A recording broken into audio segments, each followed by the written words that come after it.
আজকে একটা বাস নামছে আর বাকি 15টা বাস ডিসেম্বরের মধ্যে চালু হবে, কলকাতা সহ পুরো পশ্চিমবাংলার মধ্যে চালু হবে। সেক্ষেত্রে এটা ফেসিলিটিস একটাই, সেটা হচ্ছে যে 1 টাকা ভাড়া যেখানেই যান না কেন, যে কটা রুটে চালু হবে সবগুলো 1 টাকা চলবে।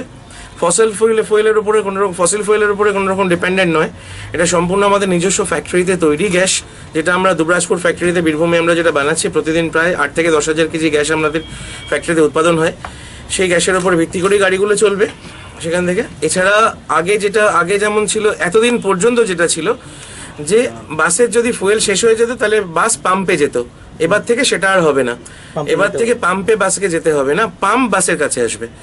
আমরা মুভেবল পাম্প লঞ্চ করছি নেক্সট উইকের মধ্যেই, যাতে কি হবে বাস যেখানেই থেমে যাক না কেন সেখান থেকে শুধুমাত্র একটা ফোন করলে আমাদের গাড়ি সেখানে পৌঁছে যাবে। আর এটাতে মাইলেজ অনেক বেশি। জার্কিং বলতে প্যাসেঞ্জার জার্কিং হবে না, স্মুথ চলবে? স্মুথ বাস, স্মুথ চলবে, কোন রকম না জার্কিং হওয়ার কোনো সম্ভাবনাই নেই, ঠিকঠাক। আচ্ছা, কত কিলোমিটার চলবে এবং মানে এই বাসে 7 কিলোমিটার মাইলেজ দেয়, মানে পার কেজিতে 7 কিলোমিটার মাইলেজ দেয় এটা হাইওয়েতে। আর নর্মাল সিটির মধ্যে 6 কিলোমিটার মাইলেজ দেয়, মানে অনেক বেটার অন্যান্য থেকে, অন্যান্য ফুয়েলের থেকে। সিনিয়র সিটিজেন যারা আছে, সিনিয়র সিটিজেনের জন্য 1 টাকা তো ভাড়া মাত্র সেক্ষেত্রে। আর সিনিয়র সিটিজেনদের জন্য অন্যান্য বাসে যেমন 2টো সিট রিজার্ভ করা থাকে, আমাদের বাসে অন্তত 6টা সিট আমরা আলাদা করে রিজার্ভ করে রাখবো সিনিয়র সিটিজেনদের জন্য। আর এই রুটটা কি থাকবে? এটা প্রথম রুটটা হচ্ছে উল্টোডাঙ্গা থেকে গড়িয়া, এর পরের রুটটা সেটা হচ্ছে উল্টোডাঙ্গা থেকে টলিগঞ্জ, তারপরের রুটটা হচ্ছে উল্টোডাঙ্গা থেকে বারাসাত। এরকম 5টা বাস কলকাতা আমরা নামাবো। কটা সিট আছে বাসে? টোটাল 54 প্লাস 1 মানে 55 সিট। আচ্ছা, এটা কি পরিবেশ বান্ধব হবে?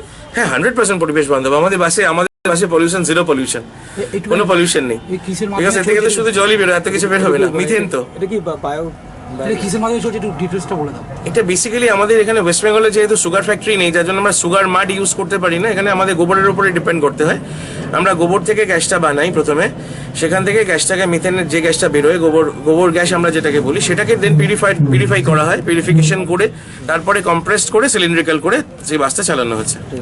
আপনার নামটা একটু বলুন। জ্যোতিপ্রকাশ দাস।